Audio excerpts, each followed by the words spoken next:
লাগে না। সাকিব খানের নায়িকা কে না হতে চায়। আসসালামু আলাইকুম প্রিয় দর্শক, ভিডিওটা আগে দেখুন, তারপরে আপনারা কমেন্ট করুন। দেখুন কি বলে এই মহিলাটা। টাকা পয়সা থাকলে এখনকার যুগে জামাইও লাগে না। সাকিব খানের নায়িকা কে না হতে চায়, তবে একটু প্রবলেম মেয়েটা আছে, কি বলে বলা আমরা যাবে শুনে না। আসি, তারপর বাট আপনাদের সাথে বিস্তারিত সবাই চায় আলোচনা সাকিব করতেছি। খানের নায়িকা হতে, আমিও চাই। যদি সুযোগ আসে ট্রাই করব। প্রিয় দর্শক, দেখলেন আজকাল যুগে নাকি টাকা পয়সা থাকলে জামাইও লাগে না। না, কথা সত্য তো। টাকা পয়সা থাকলে জামাই দিয়ে কী করবো? টাকা পয়সা থাকলে জামাই এমনি ঘরে যাইব। এদের মানে এরা এসব ওপেনলি ক্যামেরার সামনে, মিডিয়ার সামনে সেইভাবে কথা বলে, তাদেরকে মানে যারা দেশের যারা দায়িত্বশীল যারা আছে তাদের চোখে পড়ে না। আর সব নজর খালি যায় মানুষ আলেমদের দিকে।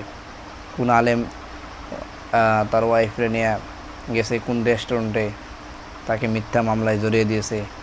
কোন আলেম কী করেছে না করেছে তার বিরুদ্ধে মামলা করতেছে। আর এসব যারা ওপেনে সব এত কিছু কথা বলতেছে ক্যামেরা মিডিয়ার সামনে এসে, এদেরকে চোখে পড়ে না।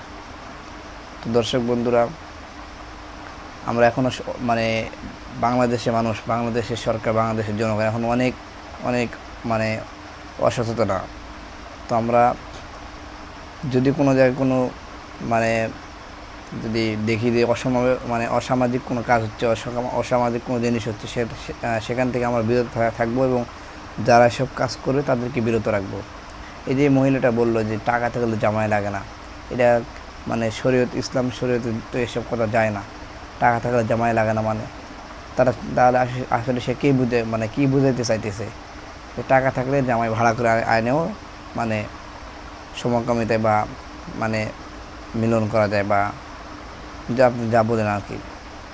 তো দর্শক বন্ধুরা, মতো কাজ যেন আমাদের সমাজে না হয়, আমরা সেটা চাই। এবং আমরা দেশের যারা দায়িত্বশীল যারা আছে তাদেরকে আহ্বান করছি আমরা এই সকল মানে নোংরামির কাজ থেকে যেন আমরা আমাদের সমাজকে বাঁচাইতে পারি। তো দর্শক বন্ধুরা, কথা অনেক হয়ে যাচ্ছে, ভিডিওটা অনেক বড় হয়ে যাইতেছে। তো আজকে ভিডিওটা এই পর্যন্তই। সবাই ভালো থাকবেন এবং আমার চ্যানেলে যারা নতুন, অবশ্যই চ্যানেলটি সাবস্ক্রাইব করে সাথে থাকবেন। আসসালামু আলাইকুম ওয়া রাহমাতুল্লাহি ওয়া বারাকাতুহু।